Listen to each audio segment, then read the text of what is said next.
I cannot believe that this happened. I literally feel so unbelievably bad. It is now 11 a.m. I had an alarm set for 8 a.m. this morning. I was like, okay, I'll sleep in because I obviously got like a sparse 3 hours of random sleep on my way traveling here.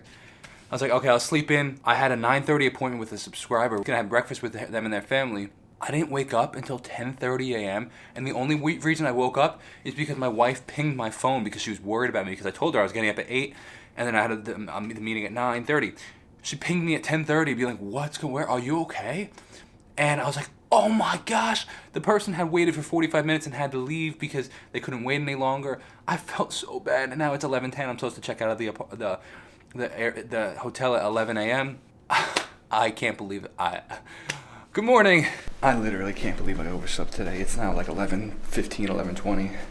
Just making my way over to the conference. I don't know what happened. So you want to see something pretty cool? Those things right there, that like walkway. Apparently, Minneapolis has 7 miles of walkway, and you can actually go through the whole city in that walkway, which is really wild because it gets too cold here in the winter to walk on the streets. You can walk through the walkways, through the buildings and stuff, and it takes you to these places, which is crazy. Apparently, this was recommended as like a top place for breakfast. I don't know how I feel about the name, but we'll give it a try. I see it for what it is. Alright, so those were pretty interesting. They were called lemon ricotta cakes, or ricotta if you're not Italian, and they were good. Unique. The guy was like, how are they? I'm like, they're unique, because they were good, but like, very desserty. But I love trying new food and local food. Hotel clerk had recommended this place, because he's like, you gotta try the lemon ricotta cakes. Like, what in the world is lemon ricotta cake? So I googled it, and a blog came up on telling you how to make it and what they were, and this restaurant was referenced in it, so I was like, okay, definitely trying it. I really need to get to the conference. It's like 12:15. There's a talk that I really, really want to hear at 12:45, and I'm about a mile away from, oh shoot, there goes my phone. I'm about a mile away from the conference, so really got a boogie.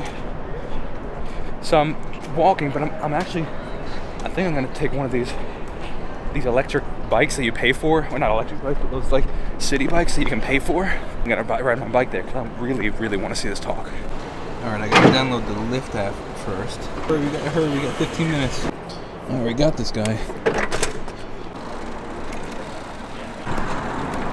All right, well that was a waste of time and $3.20 because they have those bike racks scattered throughout the city. I finally get to the stadium early. I'm like sick, but there's no bike racks. The closest bike rack is three blocks away, so I had to go find the bike rack, and I still have to walk to the thing. I'm like, why in the world do they have them all throughout the city, but not in front of the main attraction of the city, which is the stadium? Like, I actually have a YouTube channel. Would you be interested in seeing? Walk and talk. Absolutely, let's walk and talk. It's a pleasure to meet you, man. What's up, buddy? How are we doing? This is Beeple. Yeah. What YouTube channel is this? My name is Jacob Restituto, but if you just type in Jacob RES on YouTube, it'll come up. There it is. Smash the subscribe button. Smash the subscribe button right there. You know what you don't want to smash is my Twitter account. Twitter account just got hacked. Go on, sir. One of the things I really appreciated about your talk yesterday is the fact that you mentioned that you've been at this for so long, and then finally, after our 15 years of doing things every day and everything, you started to see, quote unquote, success. Okay. After how long? You said you drew something every day for 15 years. And then you had that massive sale last year.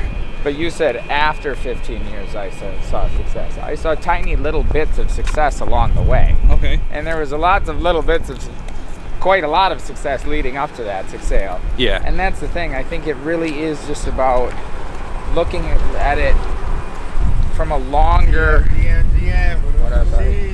a longer time lens, and that it's a process. And there's going to be ups and downs. Yeah. Your Twitter account will get hacked twice in one morning. Oh my gosh. And I don't know, you just keep going.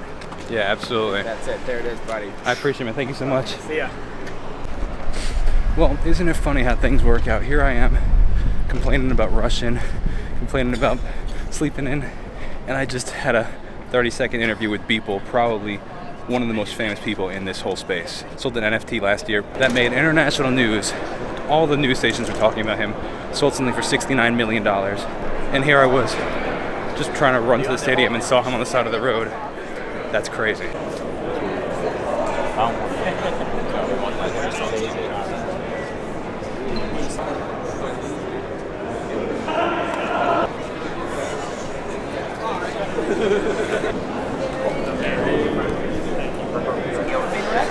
Say hey. I love you, bro. I love you guys back. Frankie, choose your points. Frankie, go. I want you to say, Gary, if you had one word for a musician, what would you say? make a lot of music and put it out on TikTok at scale. Gary, I gotta frame this one. Scale. You're one video away. People Thank you, are Gary. ahead. Just like, you know? So it's so funny how things work out, man. And I've learned this throughout the years to go with the flow because, like, you know, things work out for a reason. God has a bigger plan. God has a perfect plan. Like, here I was sleeping in. Had I not slept in, I definitely would not have went to that restaurant. Had I not gone to that restaurant, I wouldn't have gotten the bike, which then, if I didn't get the bike, I wouldn't have had to park far away from the arena, which had I not parked far away from the arena, I wouldn't have met Beeple, which had I not met Beeple and been running a little late to that talk, I wouldn't have seen the group of people around Gary and had the opportunity to talk to Gary, which is wild. I mean, I've listened to that guy for every day for years, so like the fact that I just like, you know, I got to ask him a question in person was wild. I was like shaking after the fact. What's really cool, and I really admired it, obviously I had the camera, but like he wasn't looking at the lens of the camera, he was looking directly at me. He was like, which I really thought was cool, like just he was speaking to me instead of the camera, which I really, really appreciated. I thought that was really cool. Jacob, clip this video right here, right now for the day, whatever the time it is, whatever day it is, where my music career is picking up enough that I'm chilling with Gary Vee in his office. Clip this right here, right now. Jacob, nice to meet you. Well, I had the absolute pleasure of meeting Amanda and Andrea over here. I appreciate you guys hanging out with me here in Minnesota. Funny story is that you guys are twins, but I didn't realize you were twins when you both in the text message and the groups and everything. So I appreciate you guys hanging out. We had went to Olympia Cafe over here, which apparently you guys have been going to for 20 years, you said, right? Something like that? 15 years? 15 years. It was an absolute pleasure hanging out with you guys. So thank you so much. And I know in my head this isn't how it's meant to be. It's just harder than it seems to let go. I white knuckle every moment.